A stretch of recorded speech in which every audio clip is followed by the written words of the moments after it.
just because the Prime Minister dressed up in racist costumes so many times he can't remember them all doesn't mean every single Liberal is a racist. Just because the Prime Minister had tried to help a corporation avoid prosecution after it stole from some of Africa's poorest people doesn't mean all Liberals are racist. Just because about a half dozen Liberal MPs who are racial minorities have complained about his treatment of them does not mean that all Liberals are racist. Exactly. That is guilt by association. Why doesn't the Prime Minister opt instead for personal responsibility? The Honourable Government House Leader. Mr. Speaker, I hope that I've been clear in all of my comments, that I respect the honourable colleagues on the other side, just as I believe they respect the colleagues that are on this side and the work that we do and the people that we are. There are times in our political discourse where we see things that are abhorrent, and all I would ask is that we equally call it out. When I saw swastikas on the street, when I saw what had happened, it's time to move on. And what I would ask is, instead of trying to inflame the situation, let us de-escalate the situation. Let us work together to find a way to stop the lockdown that is happening of this city, so that citizens can move forward with their lives and any legitimate grievances can be fairly heard. The Honourable Member for Carleton. Well, Mr. Speaker, I agree. We should always call out evil symbols and the individuals who are individually responsible for putting them up. I remember a January 2018 event where the Prime Minister stared straight at a swastika and, instead of condemning it, said, "Thank you for coming, sir." We on this side condemn evil symbols whenever they are used. I do respect that member.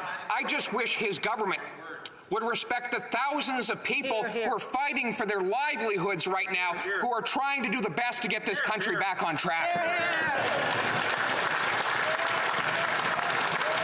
The Honourable Government House Leader. We are in a time of global crisis, a time when so many are being adversely affected by this pandemic, and our hearts go out to every one of them.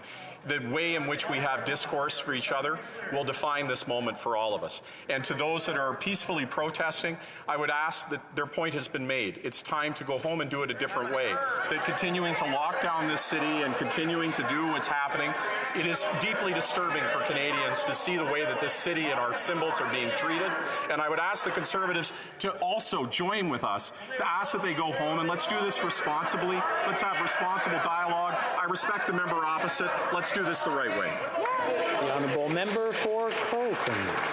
Well, the problem is they've shown no respect for the people. This country right now is like a raw nerve, and the Prime Minister is jumping up and down on it again and again with his inflammatory rhetoric. We're talking about people who have 14-year-old kids that are suicidal after 2 years of lockdowns. I just spoke to a waitress whose business was wiped out by lockdowns. I'm talking to truckers who've been serving food on our plates throughout this, and these are the very people, honest, hardworking, shirt off your back type of people that this Prime Minister keeps attacking. The Honourable Government House Leader. We'll wait to start the time. Okay, very good. Please go. Mr. Speaker, again, I encourage the member to just think about, if he's talking about de-escalating and having civil discourse, his tone and how he's approaching this issue. This is a time that is incredibly delicate. We are in a moment where there is a raw nerve that is being touched. How we talk to each other, Mr. Speaker, how we deal with one another.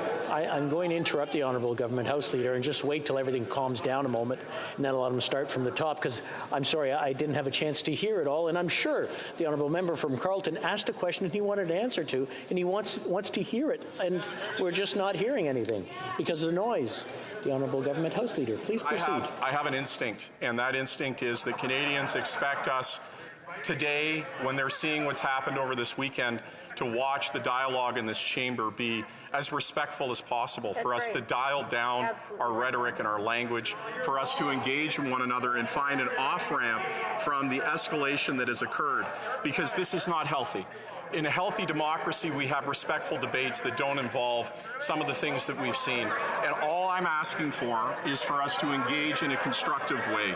So if we could attempt in this place, in this hour, to be equal to that, I hope that we can move forward on that basis, Mr. Speaker. Well, member for Carleton. Well, I couldn't agree more. And, Mr. Speaker, I was out at an overpass as the truckers went by. And what I saw were cheerful, patriotic, optimistic Canadians who want their freedom back and want their livelihoods back. And they're standing up for their fellow Canadians, the 60% of families who fear they can't feed themselves. The 28-year-old kid living in mom's basement because he can't afford a home. The small businessman wiped out by endless lockdowns by incompetent politicians. These are the people that are standing up and fighting for their livelihoods and their freedom. Why won't the government finally stand with them?